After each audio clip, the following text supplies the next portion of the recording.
bitch, a ribbon potato. We invented the cherry tomato and Waze USB drives and the Iron Dome. Israeli salad, Uzi Stenton, Jaffa's orange crow. Microchips is us, iPhone cameras us, taco salads us, Bodagabanos us, Olive Garden us, White Phosphor us, Sabra Hamas, Hezbollah us. Hello, everybody, and welcome to Bad Hasbara. It's the world's most moral podcast for those buttocks. That's right. My name is Matt Lieb, if you're nasty, and I will be your most moral co-host. I'm Daniel Mette, and what have you done for me lately? You've done a lot for me lately, all of you, by listening, by tuning in. I'm your other most moral co-host. Welcome, everybody. Yes, you have done a lot for us lately. We hope we have done a lot for you. If you feel as if we have done a lot for you, then please press the subscribe button on or even YouTube. A bissel, even if we've done just a bissel for you. Just ein bissel. Just ein bissel. All we need is a little bit for you to give us a little subscribe. It's free. It's free to press subscribe. That's all you have to do. We're just normal men. We're just innocent men. We're just innocent Why men. is that clip so funny? I think it's because it's deep inside of all of us is a little rat puppet, dog puppet saying, but I'm normal. Please consider me normal. It is. It was very relatable in this really and they also they just have such a nice bond, the human and the rat puppet. Yeah, it does seem like they're actually friends in real life. Yeah. But yeah, anyways, join us by subscribing on wherever you get your podcasts and or video podcasts. You can also join for a bonus episode by going to patreon.com/badhasbara. That's right. If you go to patreon.com/badhasbara and join, you can get yourself one extra episode every week, roughly. I would say for the most part. In fact, we haven't yet missed a bonus episode for a few months now.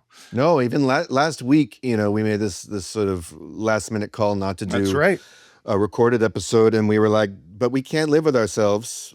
If we don't make it up to the Exactly. pay piggies. So we did an AMA or an AUE, I should say, Ask Us Everything. Yeah. A live stream on a Saturday. On Shabbos we did this for you. I know. We did this for you on the day of rest. We don't roll on Shabbos, but we do pod on Shabbos. So if you are not Shomer, if you are not Shomer Shabbos, then please. I mean, you can, I don't know what the rules are. Can you not even listen to a podcast? Is God against that? You're not working. You're listening to other people work. You have to hire a goy to you need to a Shabbos sit in his goy. car outside your place and blast it with the moonroof open. That's right. Give us, have your Shabbos goy give us 5 stars in review for our bonus episodes. Do that now and subscribe. You can also subscribe on Substack. You can also be a member on YouTube. Do all those things. Just so you know, excuse me. Friday, September 4th, I'm going to be in Seattle with my wife, Francesca Fiorentini. We are going to be there Friday night and Saturday night, September 4th and 5th. For some stand-up shows over at Laughs Comedy Club in Seattle. The link is in the description. Please get your tickets now. It's going to be really fun. You really don't want to miss it. It's going to be incredible.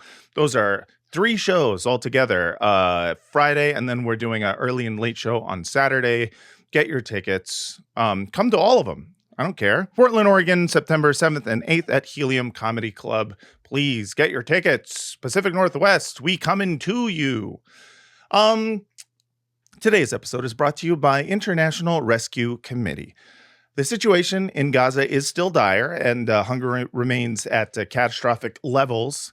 And the children are experiencing prolonged malnutrition, which can, of course, have lifelong consequences. You can help. Your support today can deliver nutrition, clean water, sanitation, hygiene, child protection, and cash assistance to help people in Gaza survive, recover, and rebuild. You can help families in Gaza and conflict zones around the world survive. Right now, all gifts will be matched. Okay, you heard me right. Anything you give will be matched. So go to help.rescue.org right now and donate whatever you can. That's help.rescue.org. help.rescue.org. The link is in the description. Matchmaker, Daniel? matchmaker. That's right. Make me a gift match. No, but really, they need your money more than we do. As much as we would love for you to hire Shabbos Goy to listen to the podcast for you, we do need to say that money better spent elsewhere. So do that. Help.rescue.org. Daniel, what's the spin? The theme of today, come to think of it, should have been entirely theater oriented, given some of the stuff we're going to talk about, but it wasn't. I planned it in advance. It's, hey, I recognize that guy from television. Now, there's not going to be any Steven Van Zandt because I got enough Bruce Springsteen on the fucking playlist. And quite frankly, Bruce Springsteen kind of bores the shit out of me. But I could have done Darkness on the Edge of Town, which Little Stevie is on. So you know what's crazy? What's that? He's not even Jewish. Oh, I know. Springsteen. Come on. It's two E's. But it does look like the kind of spelling that got anglicized or something. It's like Whoopi Goldberg. Like, I know Right. what you're doing. Right. Or Norm Jewison. Yeah, that's the one that Fiddler, fucks me that's up. the crazy one. He's not What do you Jewish. mean Jewison? He's Canadian, but he's not Jewish. He's Christian son. Yeah. This whole time. Jesus' son. I featured this one before. It's not on Spotify, but I thought I would just show it again. Here's Jerry Orbach from, I guess, Law and Order in Mark Blitzstein's The Cradle Will Rock. That's right. A great, populist leftist musical that was He's a famous famous, in the Tim Robbins film. That's right. He's a musical theater actor. He also played the French candlestick Lumiere in Correct. Beauty and the Beast. That's right. And he also posthumously, I saw him on subway ads being like, Jerry Orbach donated his eyes to science. You should do the same. Like organ donor shit. Yeah. Lenny Briscoe, the only good cop. Yeah, that's true. ACAP does not include Lenny Briscoe. Oh, I thought you meant Donnie Brasco. I'm like, No. He was a cop, but don't tell anyone. Yeah, that's right. He's a secret cop. Your boy, Steve Earle, Love Copperhead him, Road. That's right. Whenever I think of The Steve Wire. Earle, I just imagine him looking at me kind of like disappointedly in the back of an AA meeting, being like, know. "That ain't the share, Bubs. That's That ain't right. the share."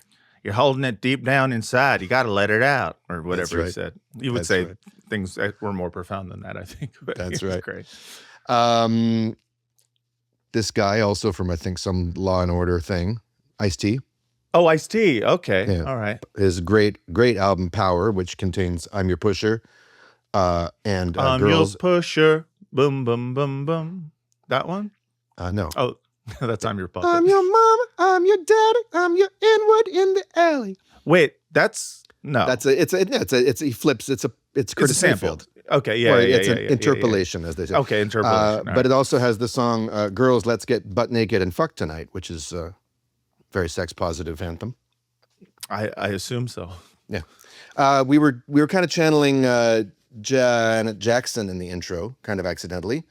Yeah, that was an accident. Do you remember that? Maybe you don't remember this because you're younger than me, but she was a guest on Different Strokes for a while. She played Arnold's girlfriend. I did or maybe know that. Willis's girlfriend. Yeah.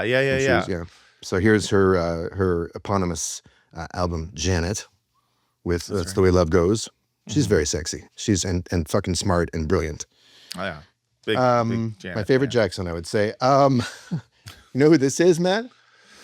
Get it closer to me. Oh, the Grassroots? I know exactly who this is. That's Creed Bratton, baby. Creed Bratton from the character Creed Bratton from The Office, the American That's Office. right. He played Creed Bratton in that show, which is really funny.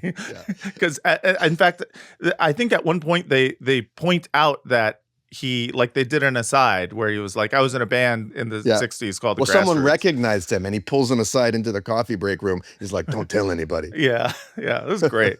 That was It's awesome. like Bill Murray in Coffee and Cigarettes when RZA and Jizza notice him. You know, he's playing the waiter. You know who this is, Matt? Get it closer. Oh, who am I looking at? I don't know. Burt who I'm Cooper, looking at. maybe. Oh, That's Robert Morse. That's right. From the Robert original Morse. Broadway cast album of How to Succeed in Business Without Really Trying. I love this. Yeah, This it's is a great show. And I love this version of The Spin.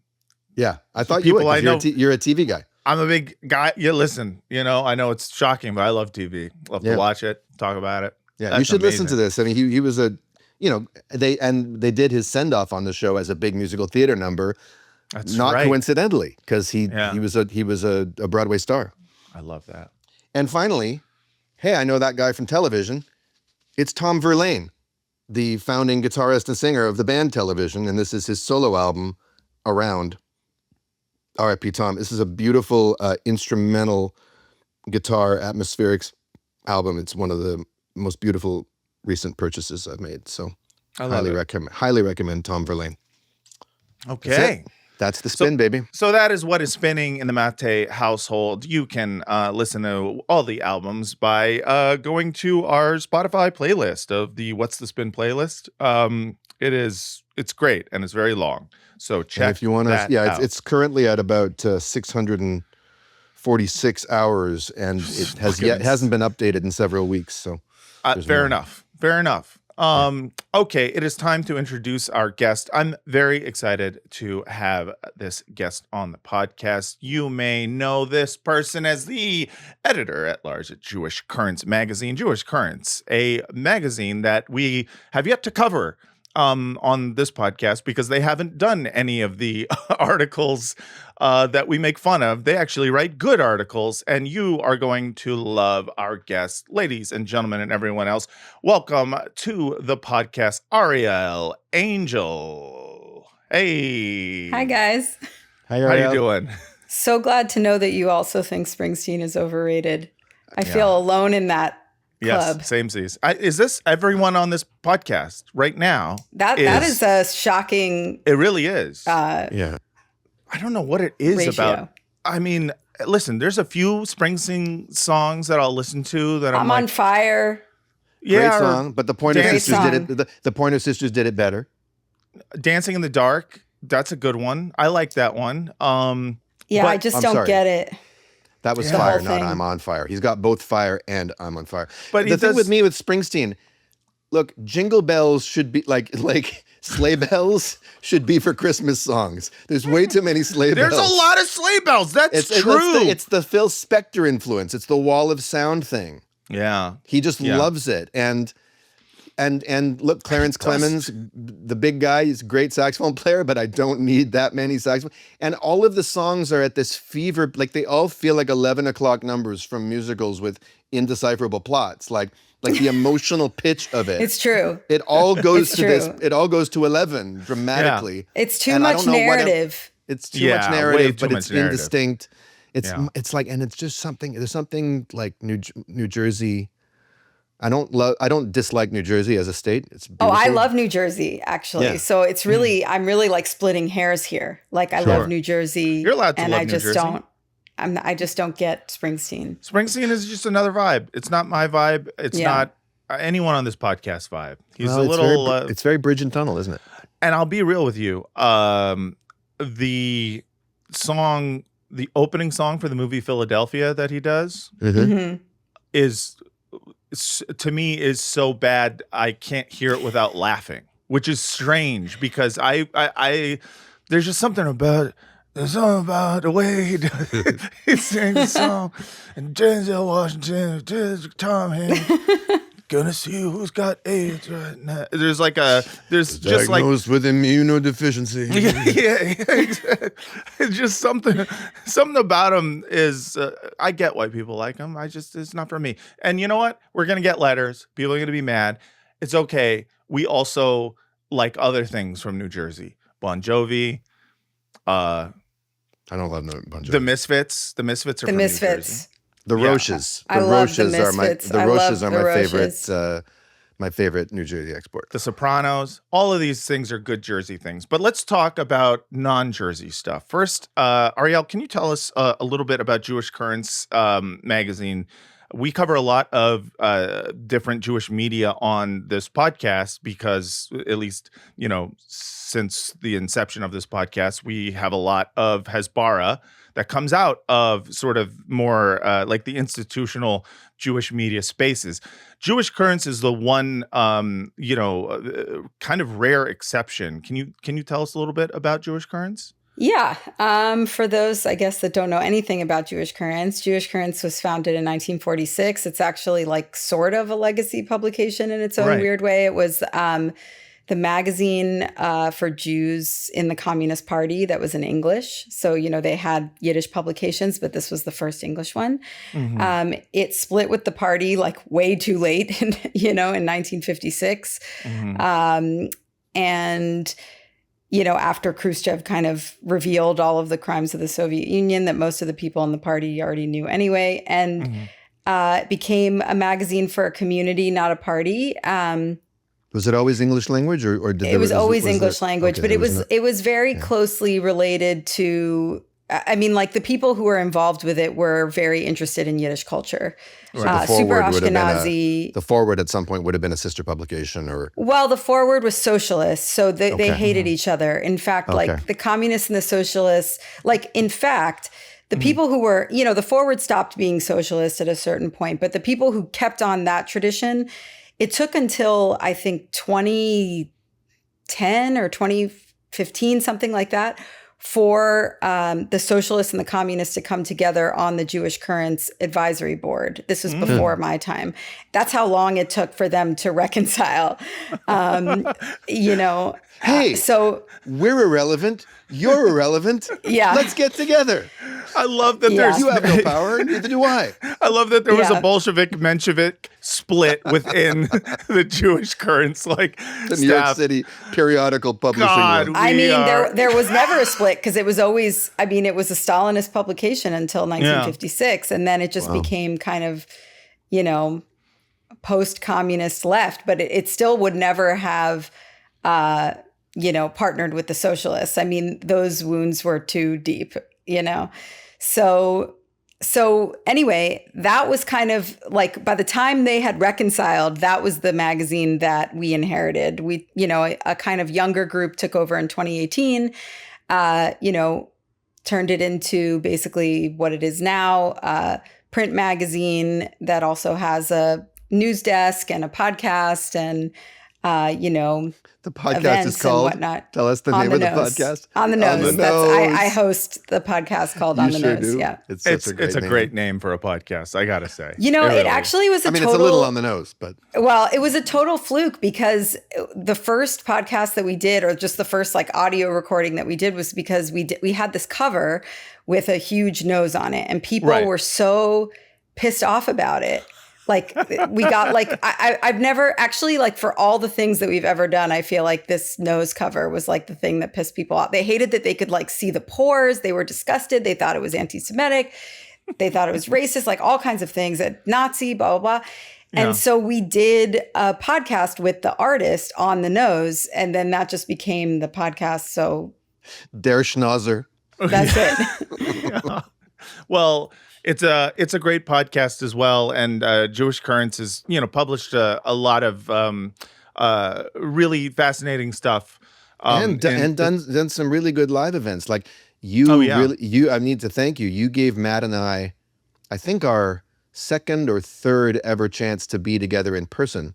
Oh, that's right. You brought Matt at out JC Live. At JC Live 2 years ago. And Matt sort of headlined or was part of. No, I just went last. But I also had a kidney stone and was in the hospital for most of the day. Remember? Oh my you closed it. You closed down the bar. I did. Well, just for what it's worth, shameless panels plug. with Nora Erekat and all kinds of great people. Go ahead. Yeah. Yeah. Well, just to plug, JC Live is coming back October 11th. So tickets are available for that. There's a lot of great people going to be there. And on the topic of theater, Wallace Shawn and Deborah Eisenberg and Larry Pine, who are the original cast of The Designated Mourner, written by Wallace Shawn, are going to read it.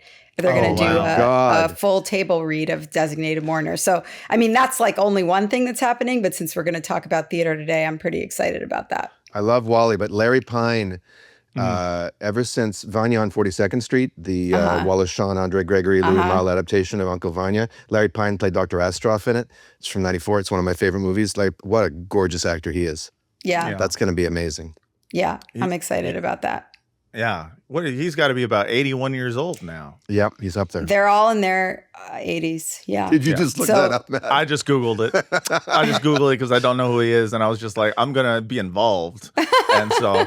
He's a character actor. You've seen him in other things. He does look familiar, vaguely familiar. But we just asked him for a headshot, and he sent us back a picture of him in front of some kind of national park sign that said "Living Fossils," and he's pointing at himself, and that was the headshot that he sent us. I love that. I love that.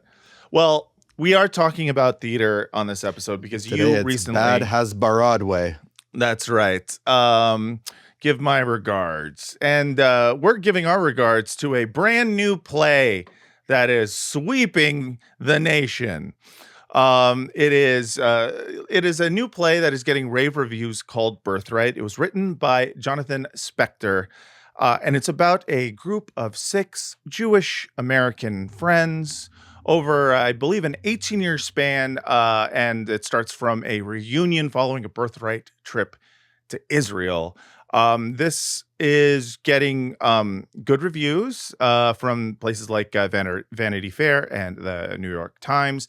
And Vulture, too. New York Magazine quite liked it. That's right. And here's just a little excerpt from Vanity Fair. Birthright might be the perfect catharsis for Jewish American families at odds over Israel and Gaza.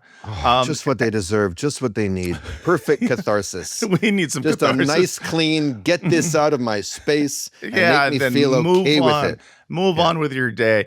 Here's just an excerpt from that. Birthright might be the first work of fiction to capture the great rupture in the American Jewish community. What it can't do, though, is predict what happens next. Can friendship survive anti-Zionism? The cognitive dissonance of both wanting to be a good Jew and believing in the state of Israel as it currently exists? More importantly, who is complicit in the deaths of tens of thousands of Palestinians? Is it American taxpayers who fund military aid to Israel? Oh, I'm so glad I missed this one. This is the one that I didn't read, actually. I cannot believe the sentence, "Can friendship survive anti-Zionism?" is a sentence that anyone who's not named Adam Lewis Klein or Jesse Brown has ever said.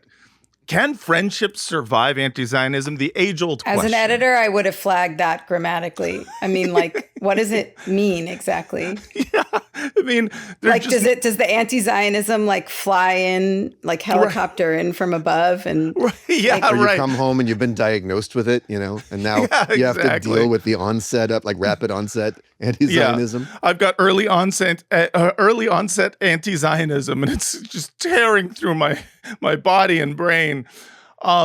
Yeah. So, I mean, we all want to know, can any friendship survive anti-Zionism? There is a lot of good all reviews. of mine are surviving it right now. I just want you to know. So far, but you said on your podcast that one hasn't. Except one. Well, actually, we reconciled since that podcast. Did you really? After 3 years, we really did, yeah. Oh. Wow. Yeah. What was that like? It was really intense, and I don't know if I can talk about it publicly. You don't have to talk about it publicly. I just want to know how it felt. It felt good, actually. I mean, look, like I don't know, you guys may know that my dad took his own life a few years ago. I did not. I wasn't aware of that. It was a few months after October 7th, and this is my oldest friend, and she cut me off on October 7th, and didn't wow. She was like half raised by my dad, and I was half raised by hers, kind of thing, Wow. Shit. So it was a pretty tough thing for her to then kind of withdraw. I mean, like I said, most of my Zionist friends, I'm not really friends with them anymore, but this was kind of an exception. Yeah. But we have reconciled since then. So it's an amazing actually thing. all of my relationships are. Yeah. Yeah. I mean, it's really, whenever I hear that something like that has happened in terms of a friend reconciling with you after October 7th disagreements, let's say, I always want to know what it's like, because part of me is like, I'm just sitting here waiting by a phone, just like a fucking, like someone who's a wife whose husband is lost at sea. It really it sounds cathartic, and it sounds very healing.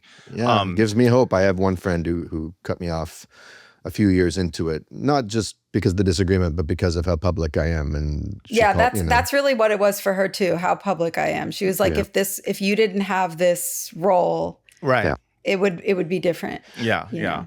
Well, so the question, can friendships survive anti-Zionism is still a maybe, at least, but it can in some cases.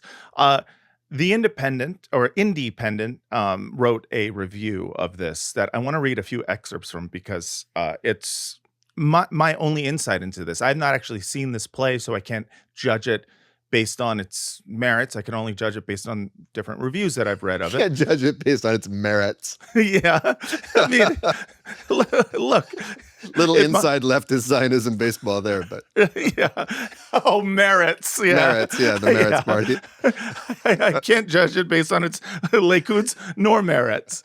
But I can judge it, based on different excerpts I've read. And I want to read you some from the Independent's William Johnson's review of it, just real quick for you. At its worst, Birthright aggressively encourages its audience to turn inward and stop worrying about the genocide. In a pivotal monologue towards the play's conclusion, the character Alona, who over the course of the story decides to move to Israel, becoming a settler, describes how due to the violence of October 7th, she feels no compassion for the victim of Israel's genocidal aggression. Quote, I know there's thousands of kids in Gaza who are scared, who are just as scared or worse, and I wish I did.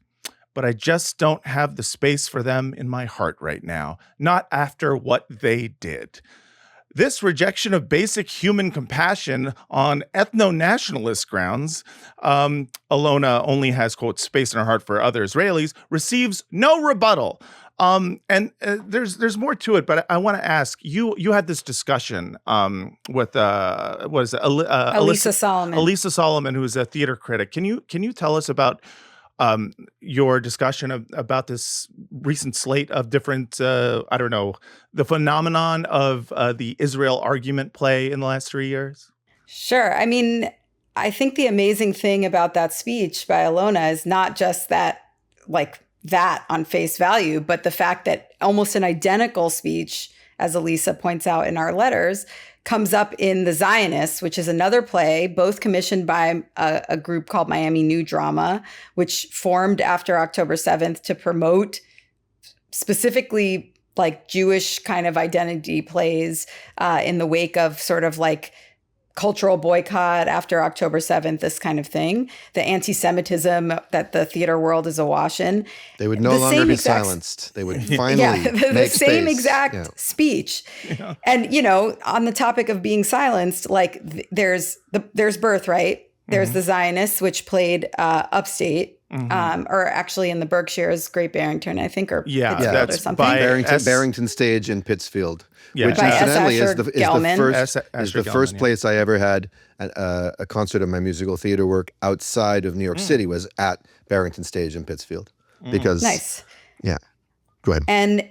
But this also follows Giant, which closed earlier this year, which is slightly different, and we can talk about that, but still kind of on this topic, also written by a white Jewish man with kind of liberal Zionist sensibilities. English, and this right? also follows, Englishman. He's right. English. The rest of these playwrights are American. Yeah. But we are talking about all white Jewish men who have written all these white plays. Jewish men. And we're also talking about from a few years ago, The Ally, which played at the Public by Itamar Moses, and Prayer for the French Republic by Josh Harmon. All of these plays are kind of in this soup right now, which is this Israel-Palestine debate play. Most of them involve only Jews arguing with one another. Giant, of course, is one exception because there is Roald Dahl, who is non-Jewish, avowed anti-Zionist and anti-Semite, very convenient.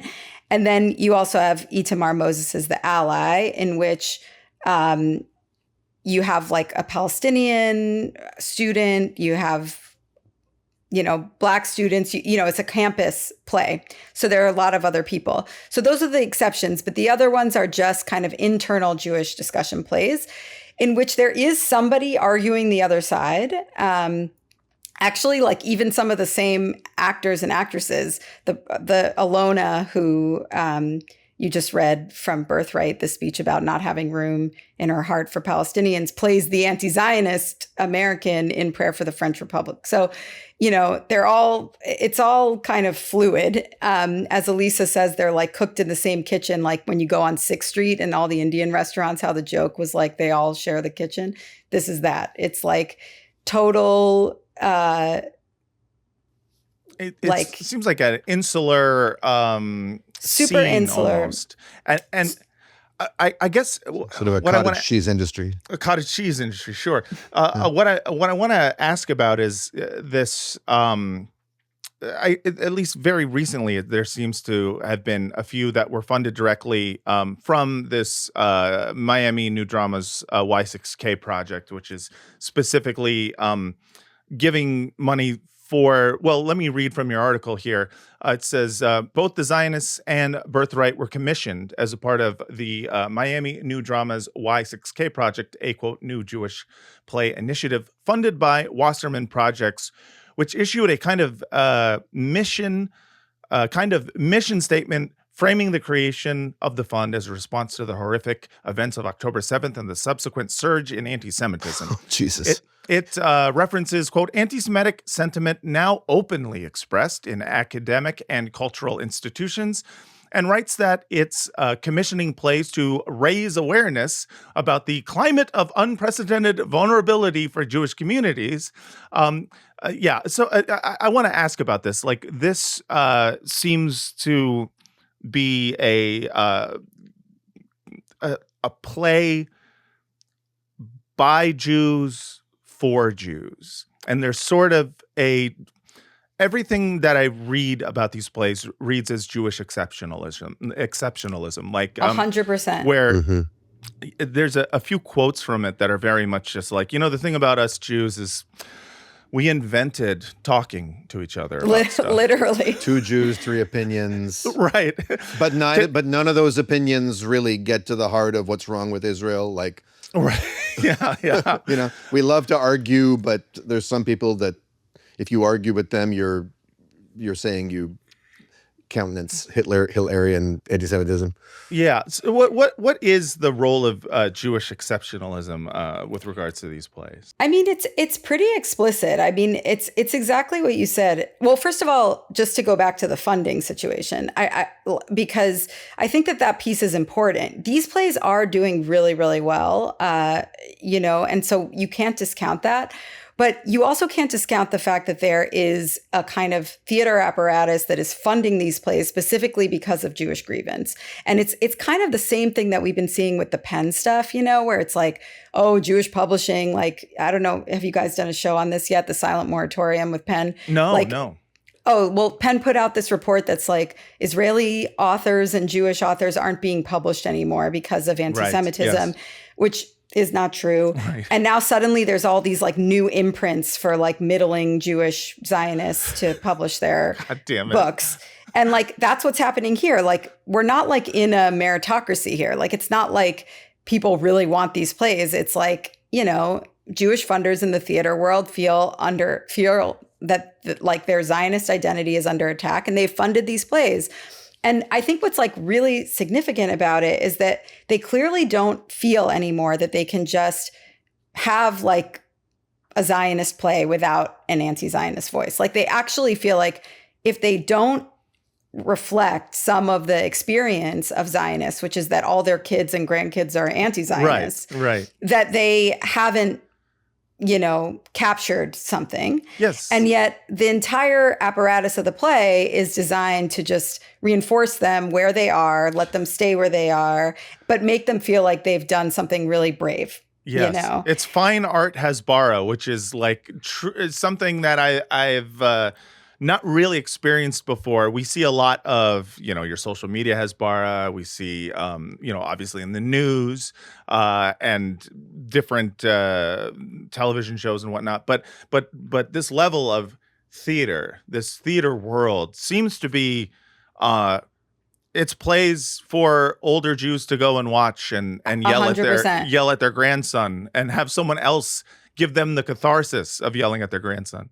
Well, totally. I don't even think it's the kind of thing that it's for yelling at your grandson. I think it's for going back and saying like, I understand you. Like yes. I've heard you, Yeah. you know, like I'm growing, although I'm Yes. exactly where I was before. The eternal you know? struggle of how can I remain liberal and still be pro killing kids in Palestine? You know? I mean, the audience when I was at Birthright was overwhelmingly looked to me like kind of Long Island and modern Orthodox people. Mhm. You know, there were some like non-Jewish people there who were gone like at every intermission break. It's 3.5 hours. Like the show is not for non-Jews. It's actually embarrassing that anyone would see it. Like I felt embarrassed. I was watching like shrunk down in my seat like 3 levels, you know, like I just couldn't handle the idea of other people seeing this, but it's just like it's for those people. Right. Period. What's interesting to me is that of all the plays you write about, I mean, first of all, the only one I've seen is Giant. But I get the sense of what Birthright is. I get the sense of what the Zionist is. Like I implicitly know this genre.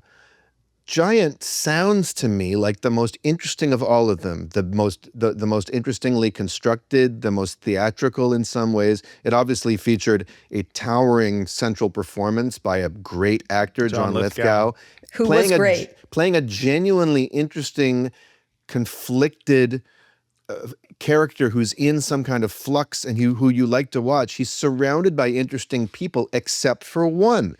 The character who is mind-numbingly boring in that play and just a cutout, just spouting ADL talking points, as you said, is his New York, the sort of hatchet person sent from New York to check in on him. Why? Because he wrote a piece was it the Guardian, the Telegraph, one of those papers, about Israel's invasion of Lebanon, or actually reviewing a book about Israel's destruction of Beirut. And I went back and read that original op-ed he wrote, that original review. Me too. It's got some spicy takes. It's got some lines that might make my spilkus get a little bit, or make my kishkis, get a little spilkus. But that doesn't mean anything in there is actually untrue. I couldn't find a single untrue sentence, including when he challenges world Jewry, British Jewry, to say, well, how do you feel about this? Okay. Then the worst thing for me in that was like this idea of Jews as a race. That was the worst part. He says something like the Jewish race, like I can't remember a time. The only race in history who's gone from being, universally pitied victims to universally reviled aggressors. Well, that just sounds to me like British boarding school / Norwegian heritage, like just a kind of ambient European anti-Semitism that's bred in the bone and that doesn't really rise to the level of like whatever. Now, of course, Roald Dahl did say some severely anti-Semitic things, and the play collapses years and time in order to shoehorn them in to let you know that there's really no way around it, and that the ultimate takeaway is your anti-Zionist friends, underneath it all, this is who they really are. They hate Jews. And yet, the play ends up actually being the most theatrically, dramatically successful and interesting. And I wonder what you make of that. That's how I felt. Elisa definitely disagreed with me. I think that Elisa liked Birthright a little bit better than Giant. She really, I thought that the performances in Giant made it better. And I do think that it's kind of like accidentally interesting, because I do think that there is a phenomenon here, right? Where like, if you are kind of like the target of Zionist bullying and also just like in the crosshairs of that after being a Palestine advocate for a long time and feeling like the power kind of coming down on you, arrayed against you, that can create anti-Semitism and 100%. anti-Semitic attitudes. Like, I think we're seeing that all the time now. So I'm just imagining, like 20 years from now, someone's going to write the same play, but about Miss Rachel, another beloved oh my children's. God. Yes. Oh my God. It'll be called Pigtail or something like that. Yeah. Well, but like, let's just be real. Like, Roald Dahl is obviously an extreme, like an actual anti-Semite. Like, he said a lot of other like really fucked up things and whatever, and so like, it's frustrating. I think it could have been interesting if it had sort of explored how his Palestine commitments intersected with that in a real way, and actually like explored, like, they did come there to like threaten and strong arm him, but that's like kind of never dealt with at all. Well, Yes. because that would undermine the purpose of the play. The purpose, it seems, and this is me being reductive and I haven't seen it, seems to be to make that connection between anti-Zionism and secret bubbling under the surface anti-Semitism. And this is a perfect subject for it, because this is someone who does have a history of saying and believing anti-Semitic things, who also was speaking out against Israeli As far as I know, at that point, he did not have that history. This is the origin story of that coming public, no? I don't know about that. I'm not sure when the New Statesman interview happened. 1991, I think it was later. It was than 91. Yeah, I believe so. Yeah. I mean, see, that would be interesting too, just to like think about the development over time, under that kind of pressure, like what happens, I mean, he has a very interesting line in that very anti-Semitic phone call, where he basically says like no Jews served in the British Army and like a whole bunch of other things, like that the reason that they get kicked out of everywhere is because of their own behavior. There basically, must be some reason Hitler was exactly, which is by the way also a line that like one of the non-Jewish spouses is purported to have said to one of the characters in Birthright. So again, like with the echoes between these plays, but he says basically like, am I an anti-Semite? Well, I wouldn't have said that I was, but why would a British Jew take up for Zionism? Like, why would they support this? And I think they have to answer for that, and I'm kind of like, yeah, I think so too. Right. Exactly. That might be a racist thing to say, but it's got enough truth in it that it should challenge, if a play is going to be honest, you have to let that land. You can't just let that be a gotcha. And the way the play did it, especially the pride of place it gives to this, I forget her name, totally forgettable but dominant character. Jessie Stone, right? Mm-hmm. The way who's the only made up character also. Exactly. She's completely fictional, which is what makes her, she's so contrived. She's literally contrived.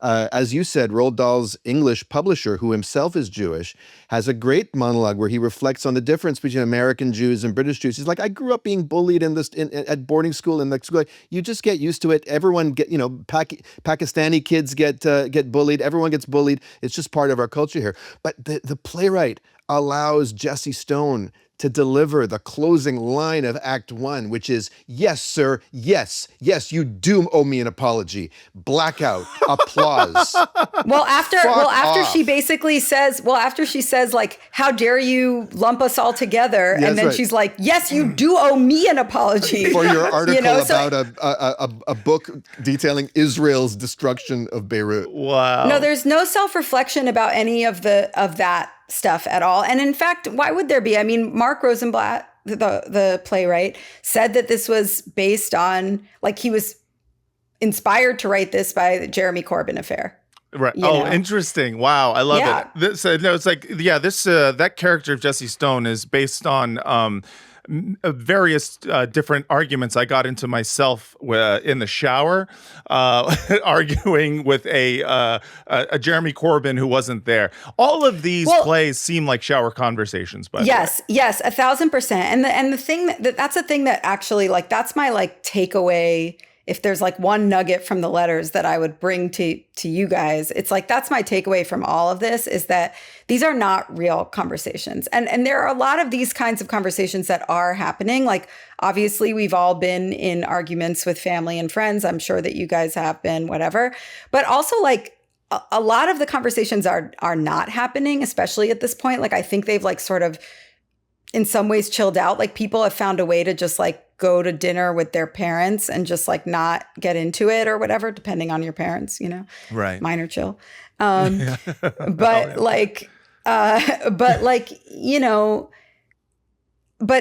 these plays basically are almost like a version of the conversation that they get to actually have, for one thing, that people are like, oh, it's worth having the conversation with you. You're not like too far gone. Like, it's like also like a way of them feeling through this ostracization that they're still human, like, I'm worth talking to about this. My viewpoint is valid. And so like that is the feeling. It's actually cathartic for them to feel like they're worth having an argument with, and also where they don't have to like say anything like horrifically ugly that they can't come back from, and they don't have to like, you know, sit with the consequences of like their kids thinking that they're genocide heirs or whatever. They get to win. Yeah. And they also don't have to deal with the most steelman, like they don't have to deal with the best anti-Zionist arguments, because presumably these playwrights are incapable of understanding them or really doing them justice. Like, or they're avoiding them. A lot of these people are going to go home and them. argue with their kids, and they're going to be like, hold on, that thing you just said, that wasn't in the play. Well, so I don't know about that. So I'm going to, I mean, certainly not in Giant. Giant, no right. question, you know? The Ally actually does a much better job of presenting kind Moses' of like play? Yes. Itamar Moses' play. Yeah, so I ran into Itamar a week ago today, actually, at a mutual friend's musical theater cabaret, and he came up to me and complimented me on my Jesse Brown debate, and I didn't know where Itamar stood, and I hope he's okay with me saying this publicly, but like, it made me think that anything he would write about this would be at least. I mean, look, I think he's conflicted. Okay, I think he's conflicted, and I think that's the viewpoint of these plays is they are conflicted. I mean, like where they land on that conflict is kind of like. But at least conflict is interesting if you can be honest about it.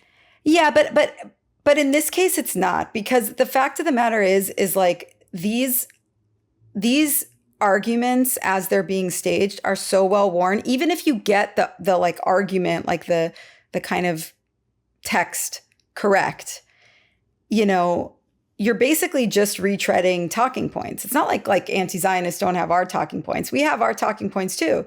So you basically have an argument of talking points, and you just can't do anything dramatically with that. That's my feeling. Yeah, fair. On artistic grounds, never mind political grounds. Exactly, on artistic or political grounds, you actually like can't get anywhere. And they all try to like bring in, you know, character to make that work and to make it interesting. As you've said in Giant, it just totally falls flat, you know.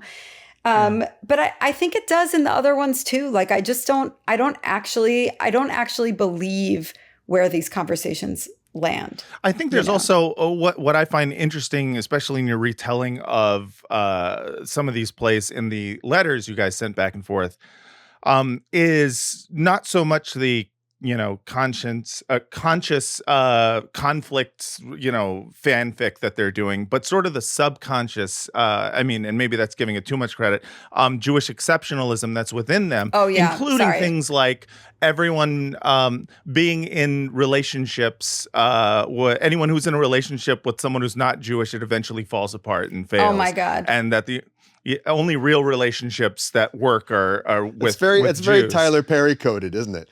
It's like, it's like Jewish Tyler Perry, like cautionary stuff for the community. If you stray from the fold, it's not going to go well. I mean, look, this may be fucked up to say, but I kind of expect like some of like the bad Zionist stuff, like at this point, like bad politics on Palestine. But I actually feel like even like establishment Judaism has like moved away from some of like the weird continuity politics just because of how many people were like sexually harassed. Sure. And like, you know what I'm saying? And like the fact that Birthright in particular just like reproduces those continuity politics like directly, is so bizarre. Like continuity politics for those listening. This is the continuity of the genes, of the race, of the traditions by of the only Jewish marrying race that we didn't want Roald Dahl to talk about. Right, the Jewish race that doesn't exist, doesn't but really also exist. And if you mention it, you're a Nazi. Right. Yeah, it does exist only in the sense that you need to marry a Jew, but it has nothing to do with anything other than DNA. Well, and actually, like, this was part of the explicit goal of Birthright, was to get Jews to marry Jews. Sexual Zionism. Totally. And we actually published in our first issue, Jewish Currents's first, like, revamped issue in 2018, an investigation on all the sexual assault on Birthright that comes from these kinds of continuity projects. I mean, Michael Steinhardt, who is the biggest mega donor, huge sexual harassment and sexual assault scandal, was like paying his employees to like go on speed dates with each other at the office, like crazy shit. Strange kind of sexual harassment. You make out with her. Like marry legit. him. Copulate. Yeah, for what reason? But this is like weirdly in the play, like all of so first of all, you have like young people like my age. I mean, maybe I'm not actually that young, We're young. but like still Yeah, we're those young. people are exactly my age, like late 30s, early 40s, who are dating and marrying non-Jews. The ones who date and marry non-Jews, the relationships fall apart in insane ways. Like one of them is literally just like the Jews get what's coming to them every time, like whatever. And one of them like stops her husband from becoming a rabbi in vague way that we don't know why it is. And one of them like won't come home with one of the characters after her father dies because he just like can't handle the emotions. Because like obviously Jews are in touch with our emotions. That's right. And non-Jews don't have feelings. Well, they're anti-Semitically against emotions. Yes. It's like they see the Jews, sitting Shiva, and they just go like, "Oh, I'm against this for Nazi reasons." But even like the young, like kind of like open-minded guy is like, why are Einstein, Dylan, and like why are they all Jews? Which like is part of it's like flip side of the same coin that does not get mentioned whatsoever is just like, man, can you believe the Weinstein and Epstein and Woody Allen and right, exactly. It's the same thing. It's like, oh, look at all these Jews who did sex trafficking or are rapists or Hollywood bigwigs who use their power for evil, and then in the same breath be like, you ever notice that all Jews are Gershwin and Einstein? You ever notice that Jews are Jesus and a non-sexual Woody Allen? You know what I'm saying? It's the same fucking thing. I just can't believe, I just haven't seen a person like a youngish person doing that. Like, I just thought that was like so boomer coded. Like, Jonathan Spector, I think is close to our age. Like, I'm just surprised. And the rest, I feel like the rest of it, there is like a hello fellow kids, like aspect to this play, Yeah. like designed to make older people feel like they're like seeing inside the youth's like lives, like they like smoke cigarettes, but they marry non-Jews and they skinny dip. Like there's actual gratuitous nudity in the show that I feel like is literally just there to make old people feel like they're watching something risky. Yes. And the politics are a part of that. Non-Jews remember that Jews have sexuality too. Right. Or something like that. Well, but speaking of sexuality, let me ask you something. The show Birthright, right? These people all went on Birthright together. I imagine they reminisce a little bit about the experience in the show. Is there any critical look given to the way they were indoctrinated there? Is there any reminiscences there's one anti-Zionist. Okay. There's one anti-Zionist character who's basically like, that trip was a propaganda trip. I mean, like, she does talk like someone who, she's like, when you see her in the second act, which is like mid-aughts or whatever, she's J Street. And then by the time you see her in 2024, she's like JVP. That's a gateway drug. That which J is Street. which like slippery slope. that. Like that's believable. She's like a believable anti-Zionist character. She's like queer. A lot of totally makes sense. And it's also, but it's for the audience too. So I haven't seen it, but making your anti-Zionist character the blue-haired girl that all of wait, but she marries a Jew. She marries a Jew and has kids. Okay. And her marriage is intact. Yeah, I love Actually, that. the Zionists are the ones who didn't marry Jews. See that? So the real Zionism is marrying the right person. Yiddle me this. Oh my God. I think another thing to note that you note in this article is that Giant also had some funding that is interesting, which was Giant, meanwhile. Sherry Redstone. That's right. Is produced by Sherry Redstone, the former Paramount chair who put her thumb on the scale for Israel in CBS's news coverage of the genocide and who has been devoted the last few years to putting out Israeli Hezbollah in the form of popular entertainment, most recently as chair of the board of the Israel-based Sipor Studios, which has released a flurry of October 7th content. So Sipor means story in Hebrew. Mm-hmm. So they're just telling stories. Yeah, exactly. It's just what I find fascinating about this whole thing is, I always ask whenever we deal with Hezbollah, who is this for? And for some things, there's a clear, wide audience that they're trying to reach. I think a documentary about anti-Semitism surges after October 7th is for any documentary film enjoyer, right? Plays have a very limited audience. They exist in a very small space, and it is not something that, for the most part, you can expect to become a worldwide sensation. So Birthright, the tour ain't gonna happen. Yeah. I highly doubt it's going to happen, especially with this one, because it seems to be so specifically for just other Jews to watch and feel better about their inaction.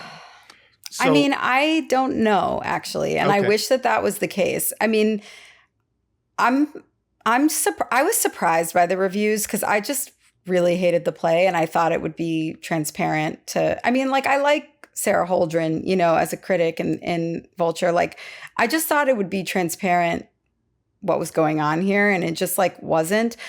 Lisa Solomon, who's been covering theater for a long time, is just like, look, like the theater is liberal. Like the idea of theater, it's like there's two sides in there, or there's many sides, and they all duke it out. And like, here's the argument, and this argument is gonna you make your own decision at the end of the day, and that still is like Unless the it's Brecht conception we're talking about. Right. And we talk about Brecht and like Right, actually how we need like a Brechtian intervention Yes. into these plays. Yeah. But I think that basically the problem is that for a lot of people who don't have access to this kind of argument, who aren't having it in their lives or whatever, like this stands in for like something that pushes the envelope a little bit, that they can actually like get both sides and perform that, without a kind of deeper analysis of what it's doing. And so, Lisa thinks that this is going to go to Broadway. I think that's possible, but more likely it'll just be picked up by regional theaters and people will do it. It'll travel. Travel like for theater, that's right, a different of course. What thing, am I saying? but- Miami, Chicago, San Francisco. There's no LA. You could totally see something like this at the Amundsen Totally. Theater in LA. Right. Yeah. Yeah, I guess the way I'm looking at this, and you kind of mentioned this or touched on this in talking about the Penn issue, is this idea of a middling white male Jewish writer being able to now have a space carved out specifically for him to participate in the finer arts, like the fiction writing. Yeah, DEOI. DEOI. Very good. And so with that said, there's sometimes I look at starting a podcast about anti-Zionism as like, I really shot myself in the foot because my real dream is to be a playwright myself. And so, Oh God, here we go. It's not too late, Matt. It's not too late. I don't think it's too late. And so I wrote a quick play that I want us to do. This is to submit to either the Redstones or to the Y6K project. Whomever is watching and it funds plays, please watch this. This is my submission. And so, Daniel, you're going to be playing the part of Jeff. I will be playing the part of my idiot son. And Arielle, if you could read everything that's in yellow here. You got it? Got it. Okay. So this play is called What It Means to Be Jewish by Matt Lieb, playwright, thinker, intellectual, future PhD. Okay, so the character list, go ahead. Character list. Jeff, my idiot son, rabbi. Jeff, 55, wearing a suit and a kippah, is a successful lawyer and a practicing Reform Jew. His idiot son, 18, wearing a keffiyeh and a balaclava, has just returned home from his first year in college. You want any kind of voice for this matter? Just yourself, Okay. My son, I'm so glad to have you back from woke college, just in time for the Israeli holiday of Pitzim, where we mourn the suicide bombing of a Sbarro during the Second Intifada. So good to be home, but we need to talk about Israel.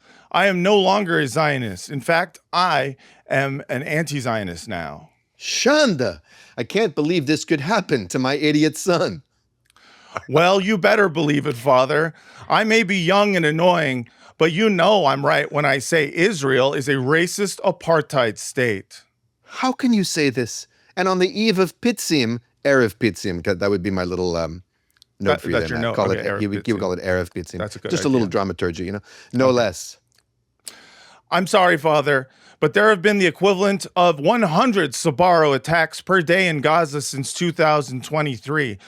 My whole childhood, you instilled the Jewish value of tikkun olam. How can you stay silent? Look, I know my identity as a socially liberal Reformed Jew in Manhattan dictates that I should care about such things, but I don't. And I know that not caring is shameful, but I just don't have the capacity to feel shame anymore.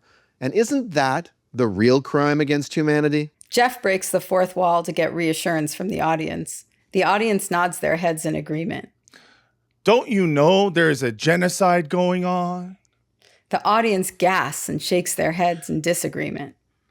We never should have sent you to woke college and voted Democrat. They have made you Hamas. Yes, I am proud, Hamas. I will no longer speak to you, though I will continue to take your money. But, idiot son, don't you understand that open debate is one of our distinct and unique traditions? We can disagree about things and still be a family. Isn't that what it means to be Jewish? I believe what it means to be Jewish is being against war crimes and stuff. Idiot son does a poo-poo in his pants like a baby. I suppose we'll just have to agree to disagree. And isn't that what it means to be Jewish? I just can't. I need to stand by my convictions. And isn't that what it means to be Jewish? Well, cancel me if you must. We Jews have survived worse.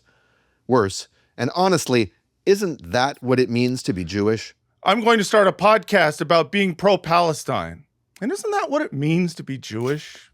I cannot live with this shame, but I must, because you are mishpocha.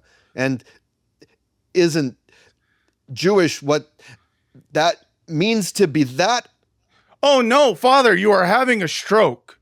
And isn't that what it means? Smash cut to funeral. I know we all feel sad today. Oh, this is the rabbi. You're playing the part of Rabbi. Go ahead. Yeah.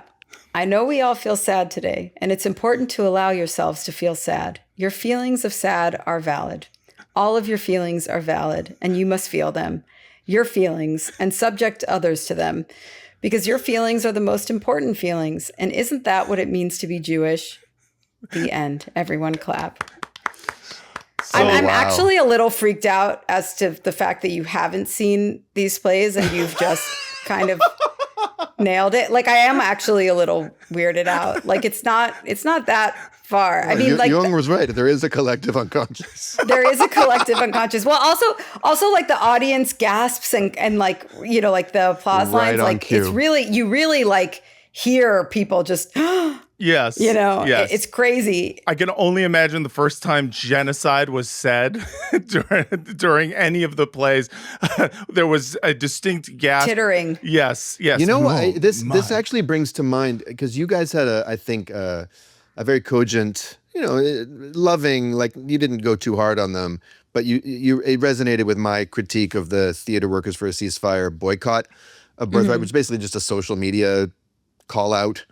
Dressed up as political action, and I'm affiliated with that group. I'm with Broadway Voices for Palestine, and the decision was taken a little bit ad hoc. And I told them, I was like, I think this is a mistake. But and what Elisa Solomon suggested is, why don't you flyer outside the place, let people see it, and then counter-educate them. And what you could also do is get people in the seats, like raise some anti-Zionist money, right, to get tickets to this sold-out show. Put people in the seats and have them gasp at different lines and applaud at different lines and shout out, Interesting. "You monster," when the person says, "I have no," you know, basically like get a different kind of wave going in the crowd, because why not? It's Yeah. theater, right? If Yeah. theater is supposed to, because this is the thing about theater, and musical theater is very guilty of this too, but let's face it, a lot of theater and New York liberal theater, it flatters the sensibilities of its audience. There's an unspoken tacit agreement that you will come to this show and you will feel better about yourself,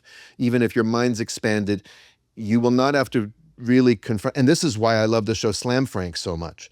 It's so anarchically Oh my God, devoted. I cannot disagree with you more here. Oh, You're gonna yeah? have to have me back on to Sure. argue with you about No, Slam or Frank. we can talk about it in person sometime. But I'm a big fan of the show, and I'm a big admirer of that. And I don't know that they agree with me at all on No, a they lot don't. of things. It's very clear that they do not. Okay. To me.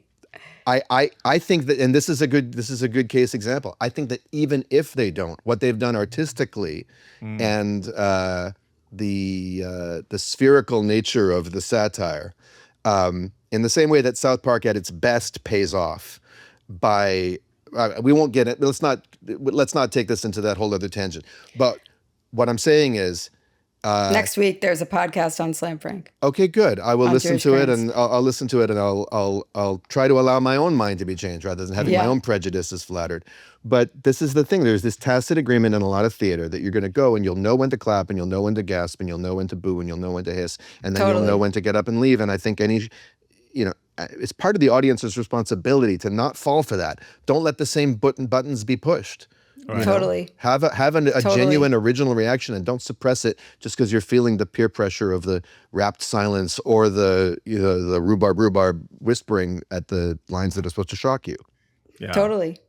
But I feel that's why. Go Oh, ahead. sorry. Go ahead. I was just gonna say I feel like my play is really good. Go ahead. Yeah, your play is really It's excellent. good. Thank you. It's excellent. It really is excellent. I mean, actually, it reminds me of, you guys seen this recent like AI Hasbara with like it's like Israel derangement syndrome, where like the kid comes home. It's like Yes. 80s style. Yes. And like the kid is like comes home with the kid. It's literally this. I mean, also you've done it. So But they think they're being funny, but they have no real capacity for irony because they're Zionists. Right. Yeah. So I mean, look, which is incidentally what Jeremy Corbyn said. So we're full there it is. Full circle We're now. Full circle back to Jeremy Corbyn and the relitigation of British politics. But no, I'm glad that I got to act out this play with you guys. Theater, what a wonderful world. What a great specific world that being in LA I know very little about. Can I say one more thing? Because I Please. feel like it just needs to be said. Yeah. Yes, please. I mean, it's like so obvious that I think we haven't said it, but I just feel like it has to be said. Yes. The fact that during a genocide, the idea is that we need multiple plays from a American Jewish, like white Jewish male perspective that deals with their feelings about the genocide, when there is not a single play that I can think of since October 7th that deals with Palestinian experience. Not the like Mulberry the Tree at La Mama. fractures. The Mulberry Tree at La Mama. Okay. But a much smaller production. Much smaller and it's production. dealing with ancient history. Right. Yeah. Yeah. And Arab-Jewish relations from a Palestinian point of view, but still, it's quite fair to Jews. Yeah. I mean, like, I just want to say, it's like you could do an entire play that's just about the fracturing in Palestinian society Right. from the grief of the genocide. Right. And it would make all of these other plays look pretty gauche. And that I think is like this. That is where, there's something wrong and weird about all of this, because it's you realize that, well, not to worry, that play is not going to be made, or that play is certainly not going to get the funding that all of these plays are able to get. It's not going to get the, carve out of funding so that mid-Jewish writers like Matt Lieb can go and make, what it means to be My Jewish. Idiot Son. Yeah, so they could go and make I think My Idiot Son is the better title, but yeah, probably. Well, listen, this is the first draft. Yeah. But I think that is something that does need to be explicitly stated. No matter how many times we implicitly state it, it's once again, we're dealing with Jewish feelings as being something that is more important than an actual genocide. It's the feelings of what it makes me feel like to live with my complicity in this genocide is the important thing, or even my being against it. The anti-Zionist characters. Making, again, it's the doing sort of what we end up doing on this podcast too. We're not free from it, but the centering of the Jewish experience, the Jewish feelings on this genocide that's happening not to us, Listen, I'm a little allergic to like the whole conversation around centering and Jewish feelings. Like I feel like all politics is feelings, and yes, of there's course, like everyone is doing feelings politics, not including just Jews. people who write articles about how centering Jewish feelings. Right. Everybody, those people are also, literally, and that's all we do, really. Literally everybody. And the thing is, you could make a good play about the fractures in the Jewish community right now over the genocide. You could do it, but it would have to start from the position that the problem is the complicity, right? And like the like moral decline. Yes, basically, it couldn't start from the position of like all sides. That can't be the perspective of the play. I mean, it can be, but this is a place where that idea is going to infect the playwriting. Right. Like it's not going to be sufficiently deep. Correct. The next show I actually want to write is a one-man show about my upbringing at left-wing labor Zionist summer camp. And I want to focus it around the songs that we sang, the song book, which ranges from Draft Dodger Rag by you went to any one of these? So Draft Dodger Rag by Phil Oakes and Age of Aquarius and lots of touchy-feely stuff to Israeli peacenik songs, David Broza, Shir LaShalom, idealist, vague, not dealing with reality utopianism, all the way to Shir HaPalmach, the fight song of a fucking terrorist, Haganah squad. I also sang Shir HaPalmach. Okay, right. I still know all the words. I still know all the words. Right? So messed up. It's catchy until you also get marching around, right? Did you go to Hashomer Hatzair? What kind of? No. I went to a Zionist day school, and we did like a whole pageant where we learned like all of these like foundational Zionist songs. And I've thought about just finding the video tape to that pageant and like just digging into just those songs. So to me, the inherent conflict existing, the contradiction existing in that songbook itself contains everything I need, I hope, to draw out, and also remembering what a beautiful, sexy time it was at that summer camp. My God, and how appealing Israeliness was and Zionism, but also the inner conflict in me, where, as I said on our AMA episode, I resented all the Israelis because they're all hotter than you. Because they're all hotter than me, and all the girls wanted them more than me and us. What about me? Right? Said the love. Exactly. So all these inherent conflicts in it, but I want to do for Jewish audiences to help them see themselves and to help them see that they were brought up in an environment that has some things in common with Hitler Youth, quite frankly. For non-Jewish audiences, I want to give them an insight into how Jews got this way. Because I think a lot of people are some people have no curiosity, and they have no obligation to have any curiosity. But I do think a lot of people are wondering, like, how does this happen? Yeah. And I know how it happens. I know because I was one of those educators. I know the methodology, even if I didn't realize what I was doing at the time. So I'm hoping that shows of that ilk that either want to expose something or excavate something that hasn't been talked about enough. That's the artistic impulse that I want to trust, not like, oh wow, like how can I like make Jewish audiences feel better about their anti-Zionist kids? Right. And isn't that what being Jewish, what it means to be Jewish? To be a Jewish playwright. Guys, we have to take a quick commercial break. So everyone, please stick around. We will be right back. This episode is brought to you by Holla Palestine. That's right, guys. We finally did it. We got an ad. And I'm very excited about this one because this is a great company. The people of Palestine have been making soap the same way for generations, and usually using just olive oil, baking soda, and water. In Nablus, home to one of the world's first known soap factories, they make this exact soap, the Al Jamal, the camel. And I was sent this one, and as well as others from. Look at that! Yeah, isn't this nice? This is from Hala. Palestine. This is the Nablus pure olive oil soap, and this is another one of theirs with the if you see there, it's got the keys on it. It's really, really cool. And I was also sent this beautiful keffiyeh by today's sponsor, Hala Palestine. Holla. Yeah, and I believe I've been sent some of that as well, but I will receive it when I get home in a few weeks because I'm out on the road right now. But I'm grateful and excited to sample these wares. So Hala Palestine is an online store where you can get all kinds of Palestinian crafts, clothing, and traditionally produced olive oil soaps, all handmade in Palestine and delivered to your door. And that keffiyeh that they sent you, Matt, it's woven in Palestine, not some factory overseas. And I can't wait to see you wearing it in Yes, out I on will. the streets. I will wear it, but I wanted to wait until we recorded the ad to show it, just because it just comes in this nice package, and because it's it's got a little printout of where it was made, how it was made, and just it's nice to. I wanted to do the unboxing here on the ad. Well, then rip it open while I read the next few sentences. Yeah, you go ahead. When I'm choosing anything like this,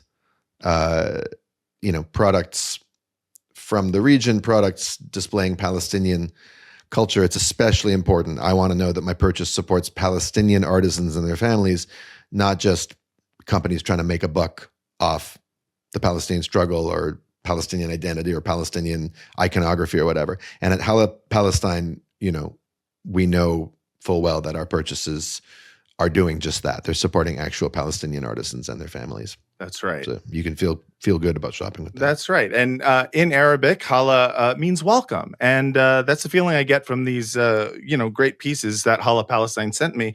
This is the beautiful keffiyeh. I love this so much. This material is just incredibly soft. And, of course, I love the design, the trees. It's beautiful. And, just the feel of it is nice. And speaking of welcome, when we were in Jordan, the hospitality of our Palestinian hosts was so much, and they literally say when you're meeting someone, they'll say you are welcome. Yes, they do. They do.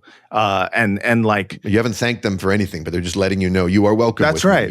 That's right. Yeah. So you can get a 10% discount, on any of the great products at halapalestine.com with the offer code BADHASBARA. That's right. You can feel good about where your money's going when you shop at halapalestine.com. I think I almost said chala. It's hala. Ha. They taught us how to say that H when we were there. That's right. They tried to un-cha, they're like, get that goddamn cha out of there. Stop putting chas and stuff. They said, imagine opening a can of soda. Yeah. Yeah. Hala Palestine. Yes. There it is. And use the code BADHASBARA. That's HALA Palestine.com. Offer code BADHASBARA for 10% off. Thank you so much to Hala Palestine for this beautiful keffiyeh and for the soaps. Hey everyone, we have another ad read for you. Isn't that exciting? Look at us. We're just racking them up. So we're always looking to stay informed and broaden our knowledge on the subjects we talk about on the show, because, can't all be references to PG-13 action comedy classics of the 80s, Speak for yourself, brother. Of course, we're both kidding. Yes, that's right. We are joking, and we're a joking podcast. It's just a clever setup for us to tell you about today's sponsor, Middle East Books and More. They're the largest retailer of books about the Middle East in the U.S. Matt, when it comes to books, genre-wise, I'd say I'm pretty picky. I only like nonfiction and fiction. Cookbooks are good too. Children's books. And books in Arabic and Persian. So with this, you might have to take the rest of this ad because I'm probably out of luck. Well, guess what, Daniel? I'm about to blow your mind, okay? Because those are all the kinds of books that they carry at Middle East Books and More, in addition to olive oil, keffiyehs, embroidery, and solidarity items from Palestine. I mean, that sounds great. Doesn't it? It's right up my alley. It's the bookstore I was born to frequent, baby. That's right. I can't wait to go and pay full price for all these fine products. Not Daniel, I simply cannot allow that, my friend. You see, if you use the code HASBARA, HASBARA, at MiddleEastBooks.com, you'll get a 20% discount. A 20% discount at MiddleEastBooks.com when I use the code HASBARA. Let me be crystal clear in my question so that I get a true answer from you, chum.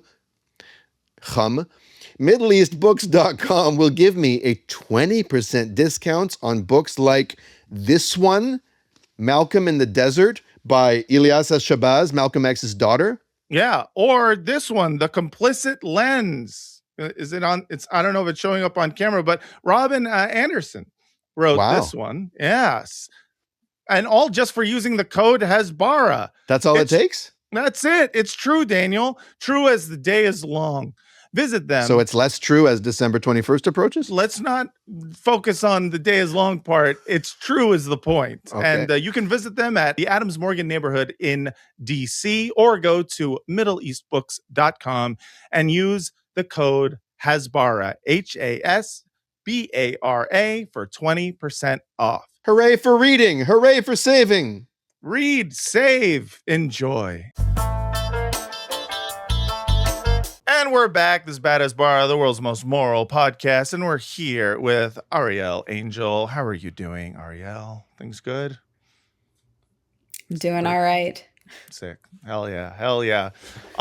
We have so much more to talk about on this here podcast. We got to talk about something that happened recently to a man who has played the Hulk. This segment is called I am the Ruffalo, Fluffalo, I heave and I huffalo, leave me alone because I've had enough-alo. So we're talking about Mark. Jewish organizations trying to Buffalo Ruffalo. Yes, it is happening. Right now, there's a political standoff as Skydance tries to acquire and merge with Warner Brothers. Warner Brothers Discovery would be, the latest acquisition for the Ellisons, both David and Larry, who is involved despite people saying he is not. So there's a coalition of 12 states led by the California Attorney General, who is sued to block the deal and is arguing that it'll heavily reduce Hollywood job opportunities, spike cable and movie ticket costs, and consolidate too much power within the industry. So David Ellison is threatening to leave California. And meanwhile, over 1,000 prominent directors and actors and writers, including Denis Villeneuve, however you pronounce that guy's name. Denis Villeneuve. Denis Villeneuve. What is it with Americans and French? I have no respect for it. I know. Really, Americans make a point of mispronouncing French above all other languages. Denis Villeneuve. Because there's just something about it. I don't like it. I'm allowed to be racist against the French. Kristen, I hold that as well. Yeah, see, we get it. Real Americans. Well, because I'm a fucking Canadian. Yeah, because you're Canadian. You're basically French because you speak it. Kristen Stewart and Joaquin Phoenix, they all signed an open letter strongly opposing the consolidation of power that is happening over fears of industry contraction. But Mark Ruffalo took it a step further. He pointed out that correctly that beyond the whole industry-based concerns, these new Hollywood overlords are criminally complicit in the genocide being committed by Israel. And to drive that point home, he posted this video that came out of the Oracle's executive chair, Safra Katz, openly boasting about supplying secret, scary technology to the Israeli government for their genocide in Gaza. So here is a video of that. You hit our website in an Arab country and you saw your entire screen filled with an Israeli flag, which said, not only we stand with Israel, we stand with our employees in Israel, we stand with the people of Israel, we stand with the military establishment of Israel. There's a few things that we did that I really can't talk about, to be honest, because to advance the agenda for the Israeli military. But our teams did a lot. We have some really profoundly scary technology at Oracle, and we wanted to make sure that it was available for the effort. Let's just say that. Okay? I was Let's just say that. I don't want to, tell tales out of shul. But we have some secret, scary She's technology. like giving away state secrets on the stage. Yeah, of this just on whatever stage, event. just letting everyone know that Oracle is directly creating killer robot dogs or whatever the fuck kind of technology she's talking You know about. the old anti-Semitic stereotype of like the scheming Jew, you know, with the you know I've the heard- fingers and all this kind of stuff. Yeah, yeah. Is there something to it? It's not that Jews are the only How villains in dare the you, world, Roald Dahl. but we're just the most on the like. Is there another people who, when they break bad, have no game about hiding it? Well, so here's the problem. What, with we this. have some genuinely scary technology. The agenda of the Israeli. Who talks that way? If The you're people evil, Well, they who just get it- don't talk to anyone who's not them. I can't That's say right. it out loud, but it rhymes with Schmenicide. That's right. Yeah. No, but really, they only talk to each other. You only ever see these clips, I've noticed at this point, at one of the millions background. of Yeah. fucking blue Come on, background come on. conferences. Yeah. You know, in this case, we've got the freaking what is this? This is the And I go hold on. in and I meet with everyone you'd imagine. This is the Israeli American Council YouTube channel. So yeah. Oh yeah. Right. So, you know, they have this thing where it's like, you know, this is going to be on YouTube. Like, what do you want? Like, this is crazy. Imagine I meet Here, with. this is the rest. And on my way out, I run into, I don't know, 5 of my team who are all in uniform working. And to be honest with you, it's like my proudest moment. So, you know, talking about this is Oracle. Is the company that Larry Ellison owns. I can't do it anymore. And this is David Ellison's father, who is also, you know, this idea that David Ellison and Larry Ellison, like, it is anti-Semitic to conflate the two is the most insane thing. And we're going to be reading a bunch of comments from people who are saying almost exactly that. But, you know, this is Oracle, an outgrowth of the CIA. Yes. And so we're going to be reading a bunch of people who talk about conflating the Skydance merger and consolidation with Oracle is somehow the height of anti-Semitism. First, we need to read what Ruffalo said about this in an Instagram statement. He wrote, "This, Oracle, is the company that Larry Ellison is using to fund his son David's Warner Brothers acquisition. These, quote, really profoundly scary technologies will most likely be merged into one of the largest media conglomerates in the world and one day used on you. Look how she reveals in what we now have come to see as a genocide. Oh, revels, excuse me. Look how she revels in what we now have come to see as a genocide, which was built on an apartheid system of oppression powered by Oracle. There's an old saying, the way you do one thing is the way you do everything." Well, he meant to say the way you Jew one thing is the way you Jew everything. Well, then he really would be in trouble, Dan. From one of the biggest tech companies in the world, powering some of the most destructive and inhuman forces in the world. Why has Trump pushed this illegal merger through? Larry Ellison will own most of Parabros. Larry is a classic oligarch. They are crushing workers and consolidating the wealth of the world for their own power and concentrated dominance. We have a chance to stop this. There are 12 state attorneys general suing to block this merger. It will be catastrophic for our film industry. Hey, there was something in there though. There was a trope. The pronoun for the collective Jewish people, plural, is they. And he used it. He said their agenda.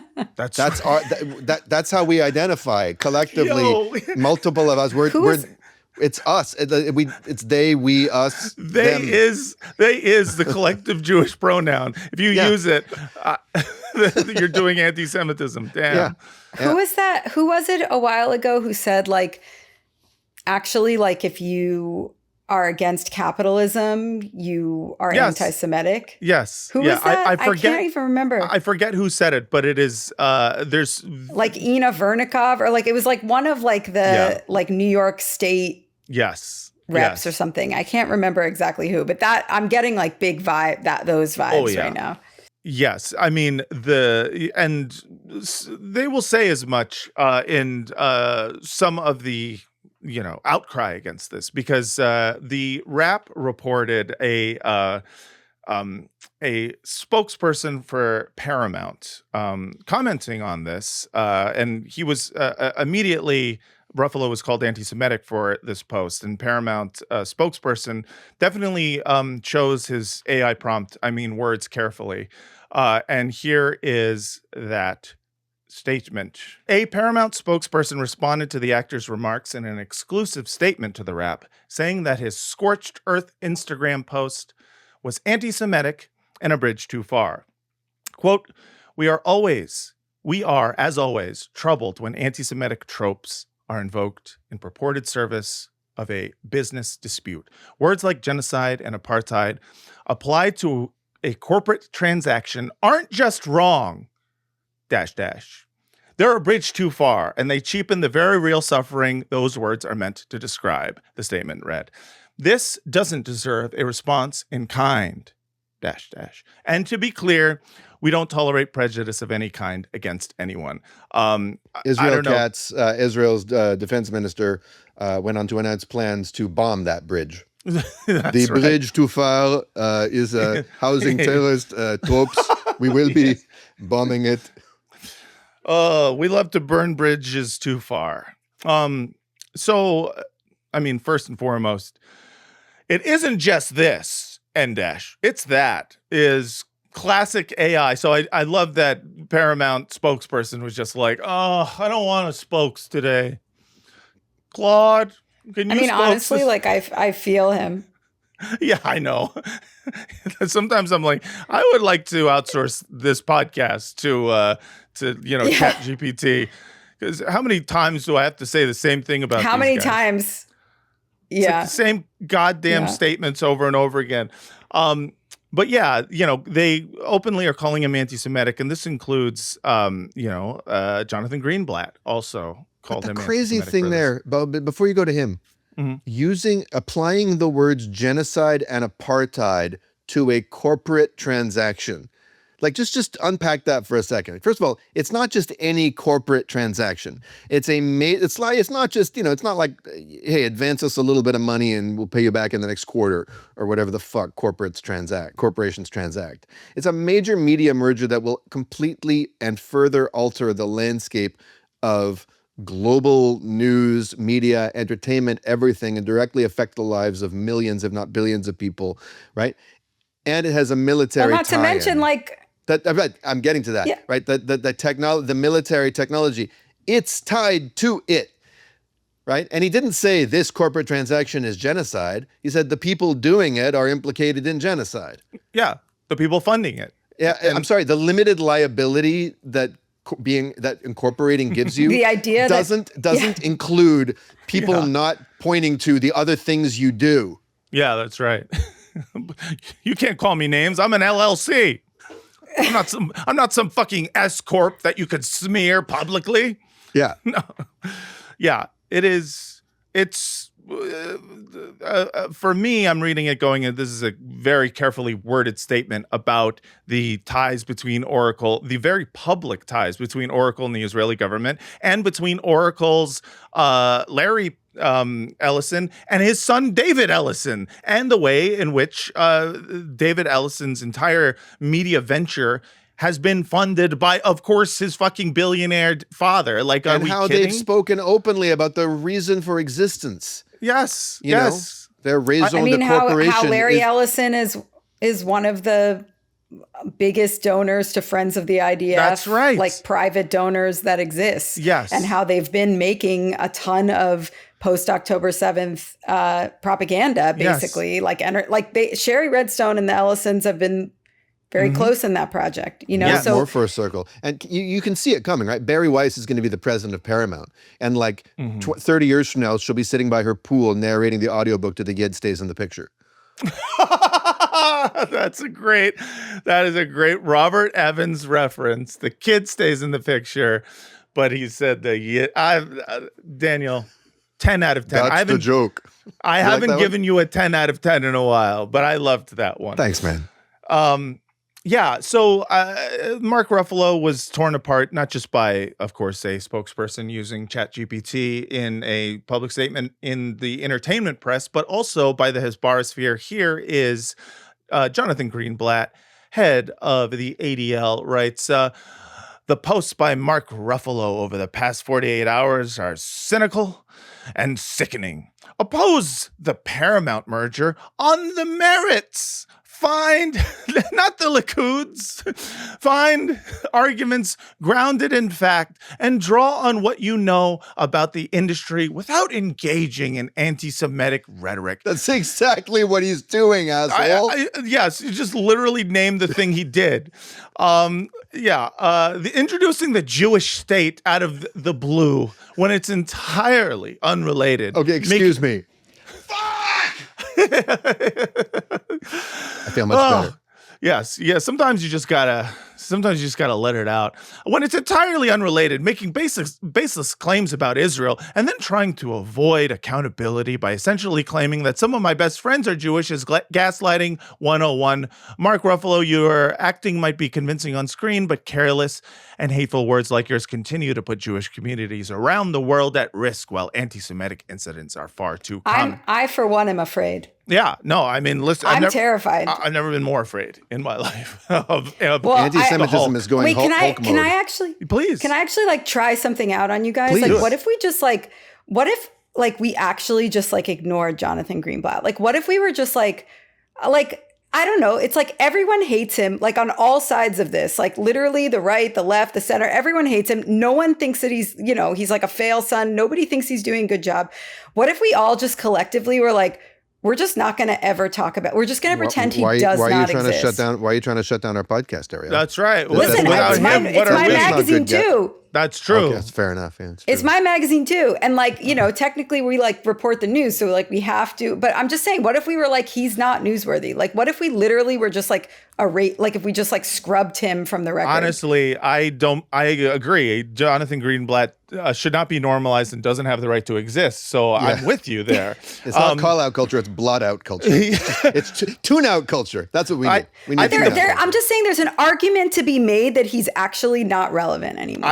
I agree with you completely. Feel like we should start, you know. I agree with you completely. It's whenever I see him, even on shows where you think he's going to be, welcomed, he's never not challenged by whoever he's on with, because everyone just collectively hates him. They're just like, this guy is the worst. He is just, No, listen, Jonathan Greenblatt. Nobody thinks he's talented or interesting or literally no one. Yeah, we need to start a campaign to exhume the bones of Abraham Foxman. I know. Get Foxman. Listen, I would take Abe Foxman any day. Much more candid, formidable adversary. A real someone real. Give me the Fox. Not this fucking think water guy. Who is this guy? Yeah, there is something a little water chestnut about him. There's a blandness, almost like his face is that of silly putty pressed against a different thing. It's like you can put silly putty against a newspaper and you can read the words of it. That's what it is. Yeah. The caffeine water you can get now. Yeah. He's Ambien water. Yeah, exactly. Heroin water. Yeah, that's right. He's air flavored LaCroix. So everything about him is awful.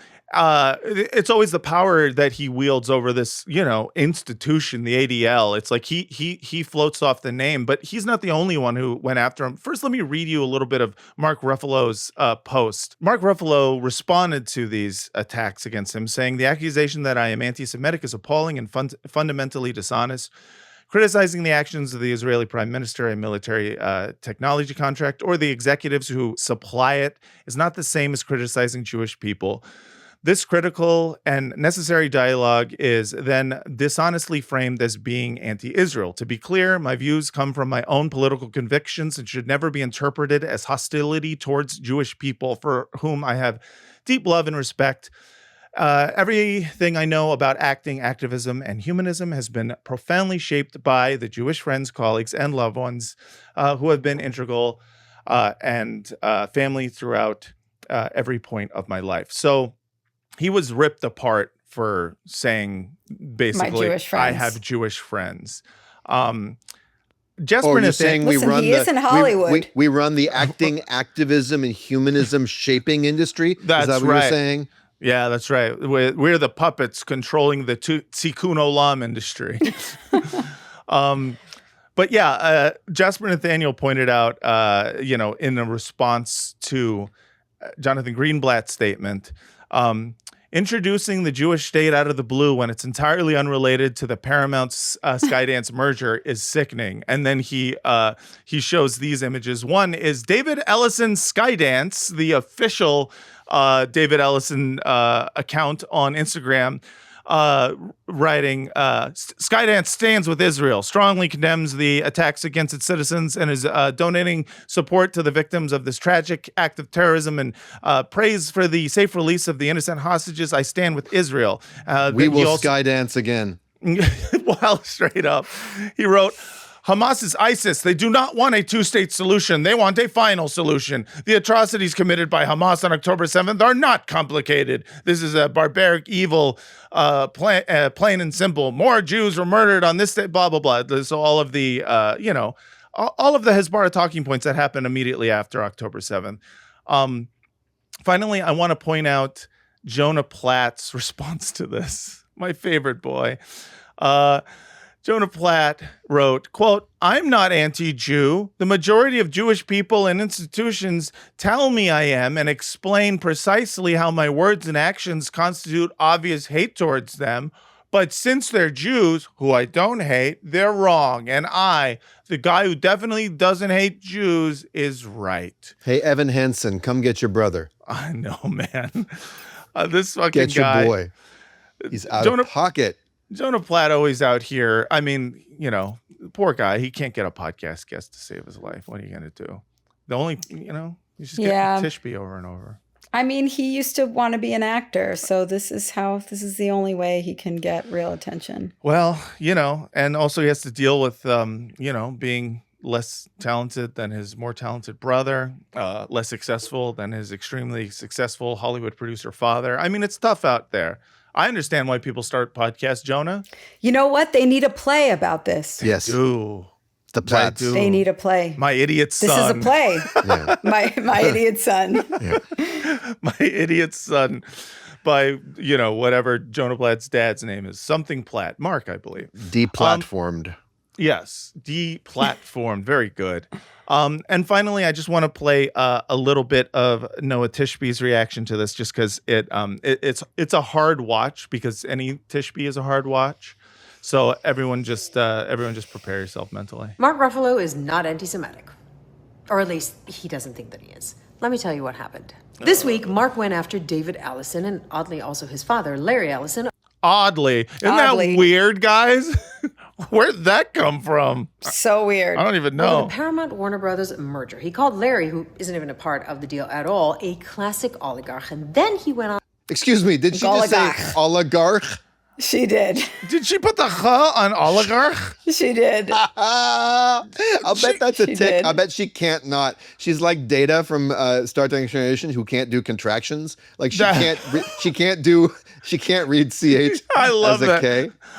Good luck, Chuck. Wow. I'm actually never going to say it differently ever again. Yeah, I want to say oligarch. Oh, Oligarch. oligarch. Shahumer. Oh, yeah, Chuck. Oh, Some God. huckle-it. Guys, we're being childish right now. Sorry. All right. She said oligarch. Yeah, you're right. You're right. All right. Let's continue. The deal at all, a classic oligarch. And then he went on this whole rant about Larry's company, Oracle, has these profoundly scary technologies that one day will be used on you. Okay, Once look, again, I don't want to Larry be patriarchal, but That works, though. but this woman needs to shut the fuck up. Oh, my God. Oh, Lord. I like that she passed off scary technologies as Mark Ruffalo's phrase when actually wow. it belongs to Yeah. the Oracle Yes, CEO. exactly. Like, it's like, That's chef's kiss right there. Scary Chef's technology. kiss. Chef's kiss, Arielle. Chef's kiss. Sorry. kiss. Sorry. Holy fuck.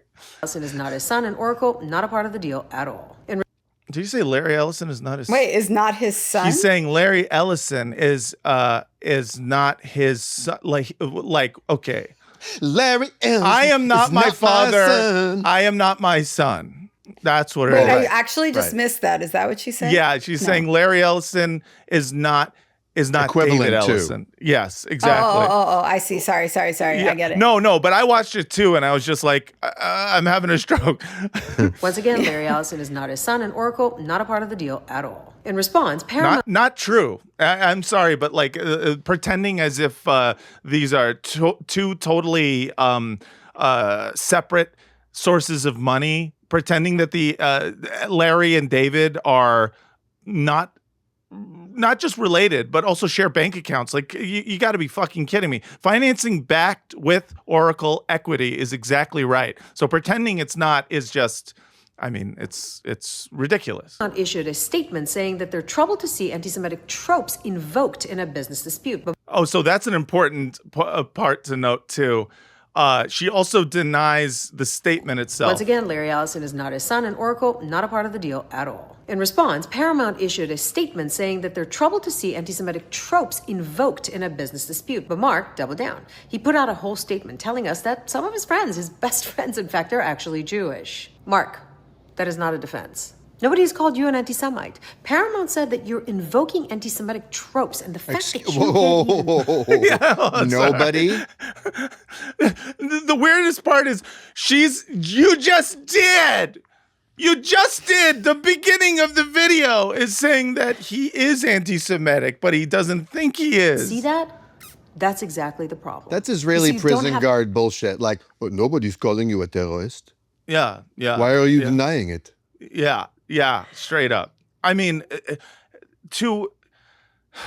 it's just mind-blowing. It's mind-numbing. It makes you want to explode. To say no one's calling you anti-Semitic.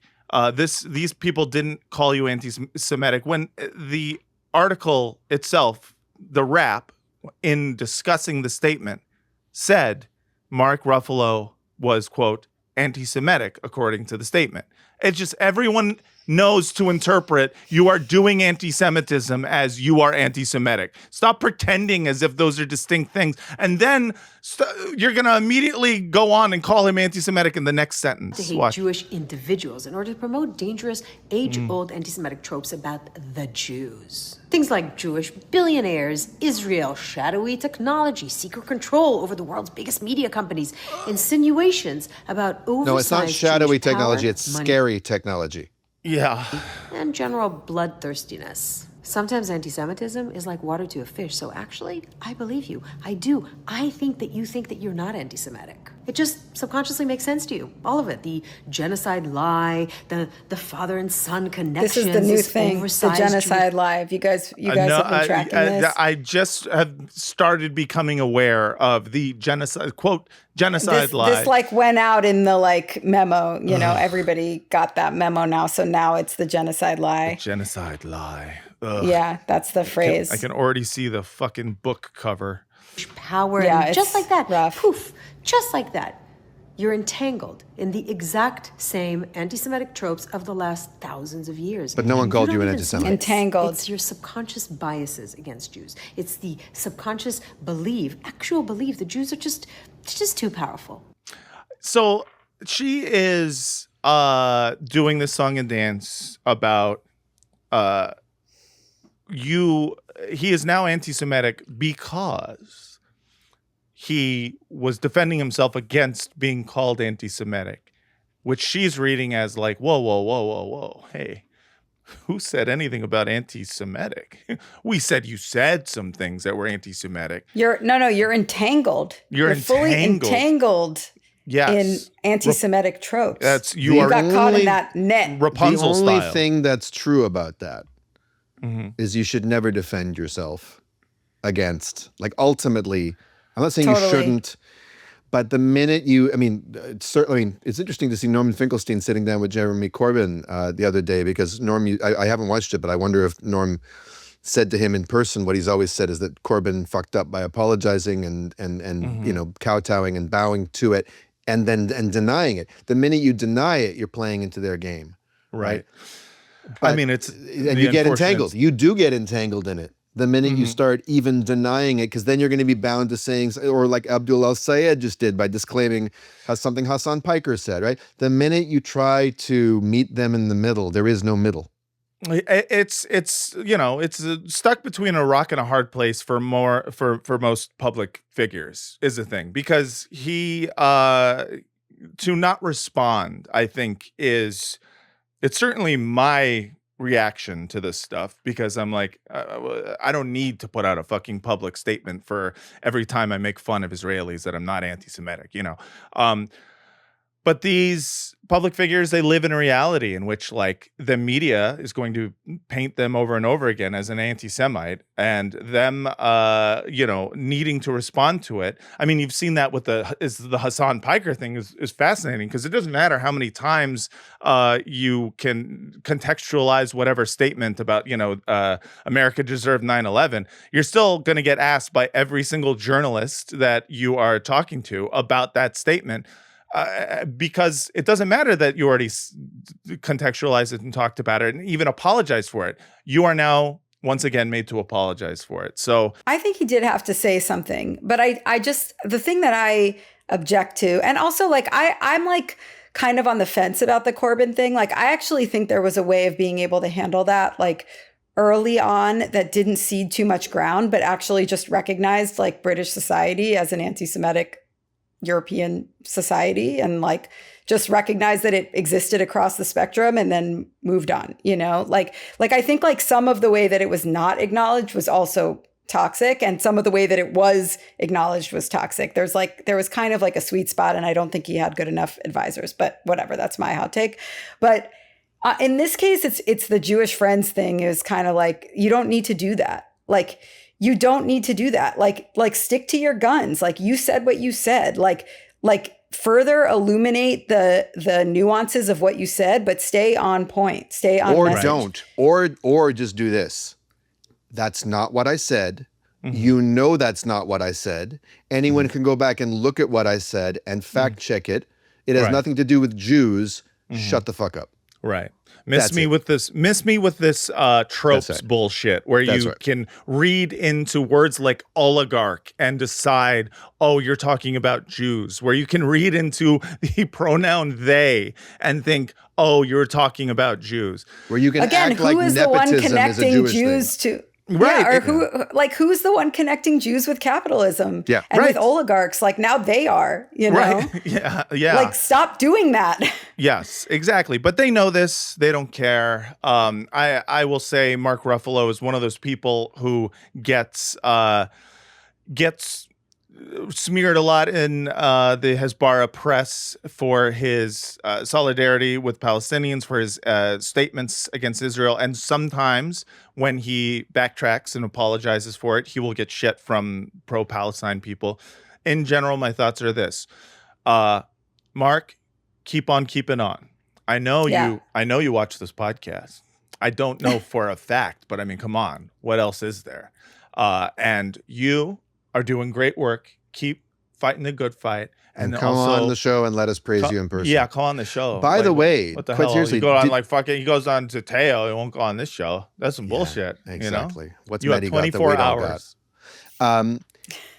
Did you see that a bunch of fellow Marvel actors put out a statement? Like, a lot of them supporting him.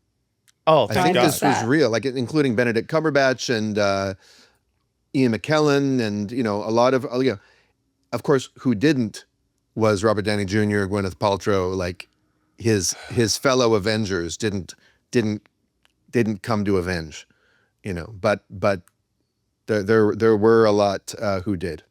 Good. So we know he's not an anti-Semite.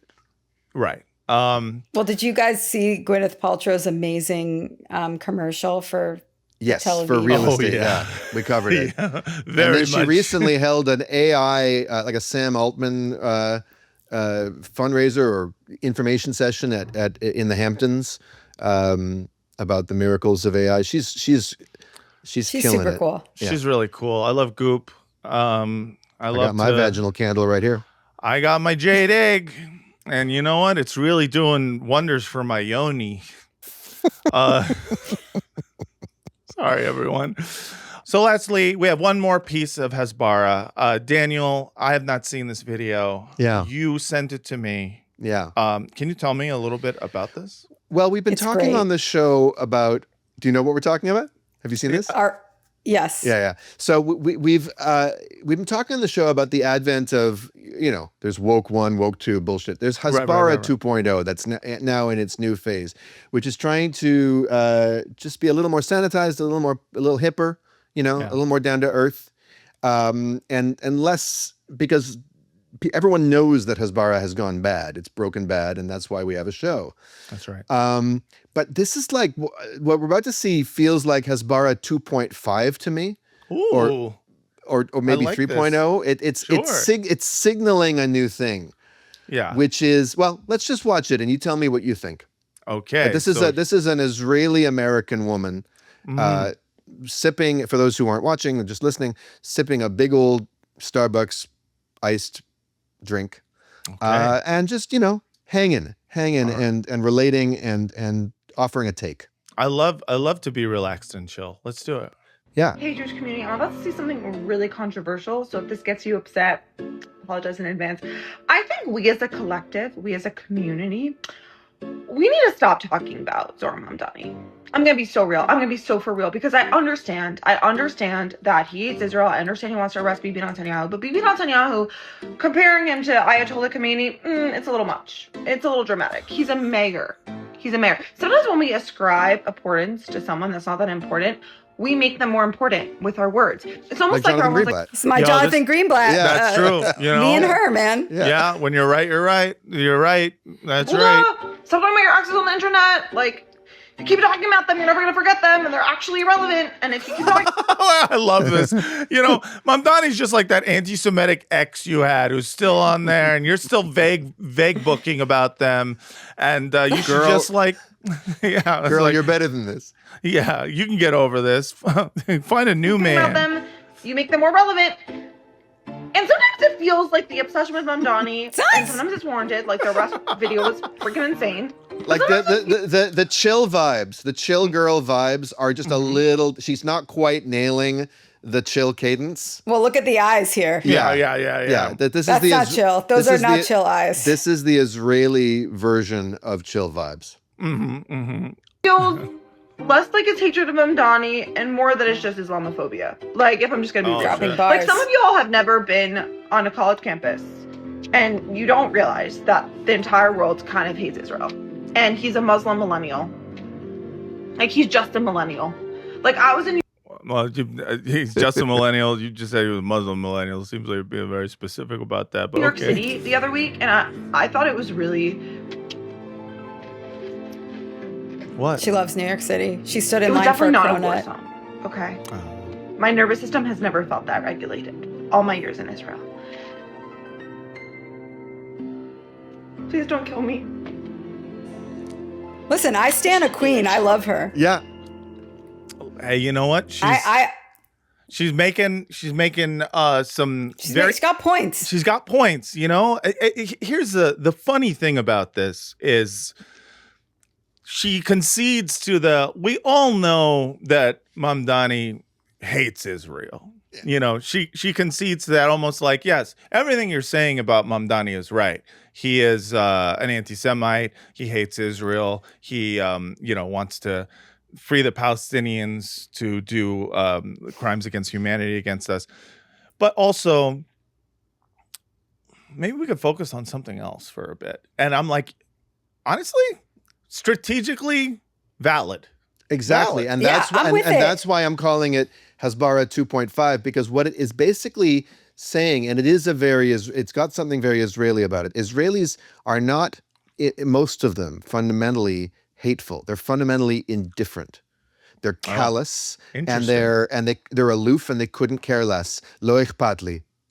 Right? I don't care. Get that away from me. Why are you bothering? Tauf mimeni, I don't care. Get this away from me. And what she's essentially saying, I think, is quite adjacent to, she's saying, okay, he's a Muslim millennial. He hates Israel. What does it bother us? We don't care. It's actually equivalent to, okay, let's say it's a genocide. Or the world hates us. The world hates us. Well, why should we care that the world hates us? Just Yeah, who chill. cares? Don't make it worse. It's a genocide. Okay, it's a genocide. Okay, so it's a genocide. So what?